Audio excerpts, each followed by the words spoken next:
မင်္ဂလာစာပေသင်တန်း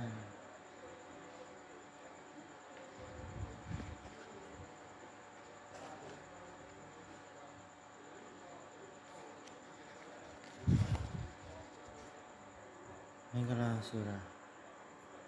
ဒါလဲမကောင်းမှုဒုစရိုက်ကိုဖယ်ရှားဖြတ်တောက်တာမင်္ဂလာ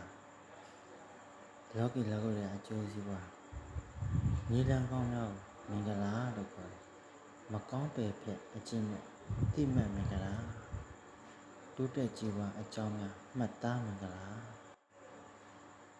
လူမိုက်ဆိုလျင်ရှောင်းတွေ့လွယ်လို့မမီဝဲနဲ့ခင်းအောင်လေပညာရှိကိုအရှိတွဲလို့မိဝဲစိကက်နီးယူလေသုံးပါးယတနာမိဘများနဲ့ဆရာသမားကိုပူဇော်လေချမ်းသာကိုပေးဆက်ဆံရေးမျှော်ပြီးတုံးချက်ပြီးအဲ့ဒါ